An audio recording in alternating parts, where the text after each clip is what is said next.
Tonight, really, myself and my colleague Mumtaz and our team of youth workers have been working with young people over a long stretch.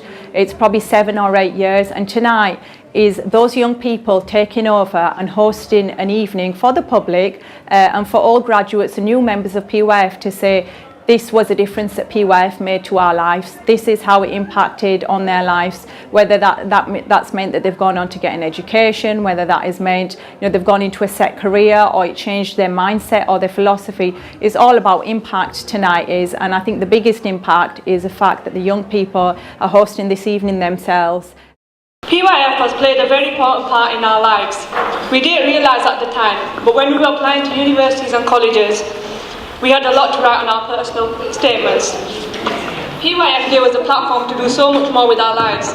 Also, the thought of travelling to other countries was not an issue as we travelled abroad on educational excursions.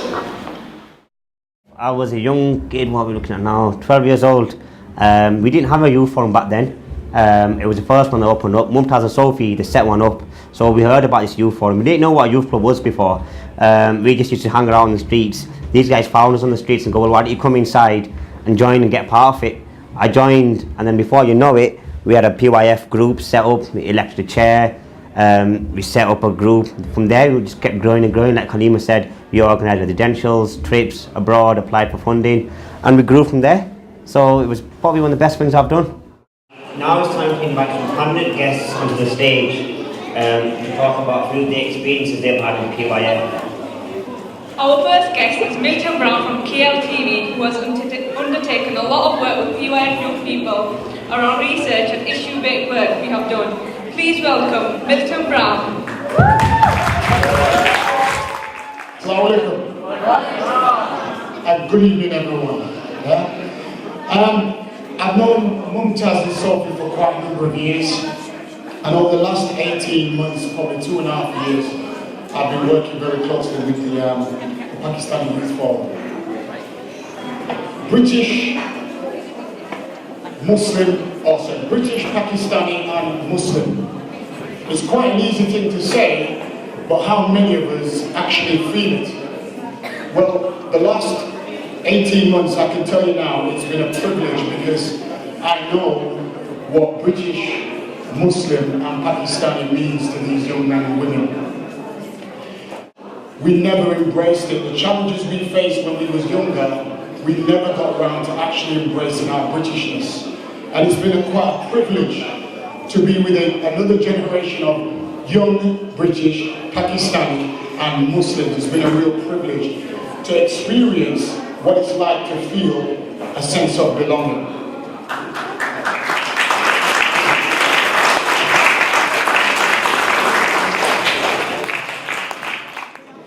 When you come to events like this, when you have the pleasure, as I do, of working in a local school, you realise that there are many things to look forward to and celebrate. I would like to just finish my speech by highlighting 3 of them. Firstly, I would like to highlight the fantastic resource and potential of the young people we have in our community. I'm surrounded by them every day at school. And at North Huddersfield Trust School, we have youngsters who are absolutely first-grade, top young people. Many of them are here tonight. I know other schools are similarly blessed. Those young people represent our future, the future of our country, the future of our world. And if we are able to encourage and support those young people, then our community and the world in which we live will be a better place. Thank you very much. I have been part of this group for the last 2 years after picking up a flyer from my local shop. At first I wasn't sure if my family would let me join because it was a mixed boys and girls group, and I think in our Pakistani community we think leadership is for boys, not for girls. I went to one session and I really enjoyed it, because the workers there were challenging our way of thinking of the world and how we see things. I really look forward to attending the Friday sessions, and even though I had a busy schedule because I work in Elland, I would make a special effort to attend the leadership group.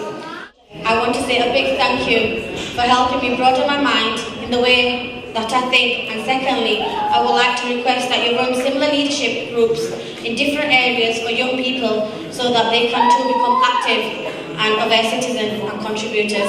Thank you.